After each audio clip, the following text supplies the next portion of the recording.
ಚುರುಮುರಿ ತೊಗೊಂಡಿದ್ದೀನಿ. ಈ ಒಗ್ಗರಣೆ ಹಾಕ್ತಾಯಿದ್ದೀನಿ.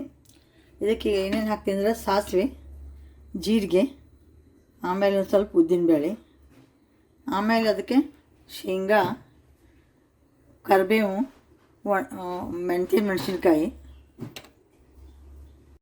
ಈಗ ನಾನು ಈ ಕಡೆ ಒಗ್ಗರಣೆ ಹಾಕೋ ತನಕ ಈ ಚುರುಮುರಿ ಏನು ಮಾಡಿದ್ದೀನಿ ಅಂದರೆ ಸ್ವಲ್ಪ ಬಿಸಿಗೆ ಇಟ್ಕೊಂಡಿದ್ದೀನಿ, ಅಂದರೆ ಅವು ಬೇಗನೆ ಕುರುಕುರು ಆಗ್ತವೆ. ಈಗ ನಾನು ಒಗ್ಗರಣೆ ಹಾಕಿ ತಗೊಂಡಿದ್ದೀನಿ. ಇದಕ್ಕೆ ಏನು ಮಾಡ್ತೀನಿ ಅಂದರೆ ಈಗ ಉಪ್ಪು, ಖಾರ ಪುಡಿ, ಅರಿಶಿನ ಪುಡಿ ಹಾಕ್ತೀನಿ. ಆಮೇಲೆ ಇದಕ್ಕೆ ಸ್ವಲ್ಪ ಮೆಂತ್ಯದ ಹಿಟ್ಟು ಹಾಕಿಬಿಟ್ಟು ಇದನ್ನ ಏನು ಮಾಡ್ತೀನಿ, ಚೆನ್ನಾಗಿ ಕಲಿಸ್ತೀನಿ. ಕೆಲವರು ಇದಕ್ಕೆ ಸಕ್ಕರೆನೂ ಹಾಕ್ತಾರೆ, ಆದರೆ ನಾ ಮಾತ್ರ ನಮ್ಮ ಮನೆಯಾಗ ಸೇರುವುದಿಲ್ಲ ಅಂಥೇಳಿ ಸಕ್ಕರೆ ಹಾಕೋದಿಲ್ಲ. ಇಲ್ಲಿ ಇದನ್ನೊಂಥರ ಈ ಥರ ಪೇಸ್ಟ್ ಮಾಡ್ಕೊಂಡಂಗೆ ಎಲ್ಲ ಕೂರಿಸ್ಬಿಡ್ಬೇಕು, ಮಿಕ್ಸ್ ಮಾಡ್ಕೊಬಿಡ್ತೀನಿ. ಚೆನ್ನಾಗಿ ಮಿಕ್ಸ್ ಮಾಡಿಕೊಂಡು ಅದು ಬಿಸಿಗಿಟ್ಟಿದ್ದು ಚುರುಮುರಿ ಇದಕ್ಕೆ ಹಾಕಿ ಚೆನ್ನಾಗಿ ಕೈಲೇ ಕಲಿಸ್ಬೇಕು.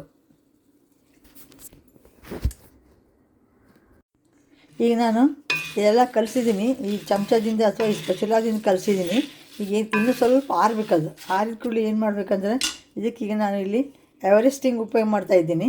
ಇದನ್ನು ಹಿಂಗೂ ಸ್ವಲ್ಪ ಇದ್ರ ಮ್ಯಾಲೆ ಹಾಕಬೇಕು. ಮ್ಯಾಲೆ ಹಾಕಿಬಿಟ್ಟು ಕೈಲೇ ಹಿಂಗೆ ಚೆನ್ನಾಗಿ ಕಲಿಸ್ಬಿಟ್ಟಿದ್ದೀನಿ.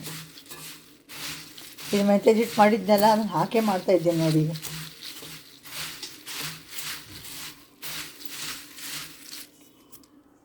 ನೀವು ಟೇಸ್ಟ್ ನೋಡ್ಕೊಂಡ್ಬಿಟ್ಟು ಮೇಲೆ ಒಂದು ಸ್ವಲ್ಪ ಏನಾದರೂ ಆಮ್ಚೂರು ಪೌಡರ್ ಹಾಕೋದ್ರೆ ಹಾಕೋಬೋದು.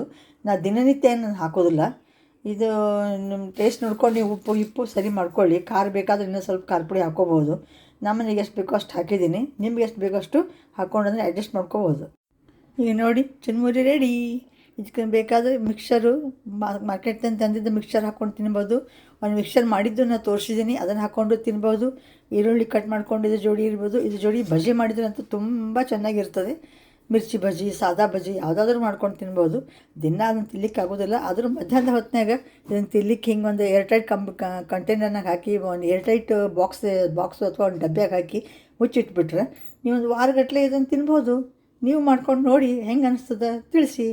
Okay, thank you.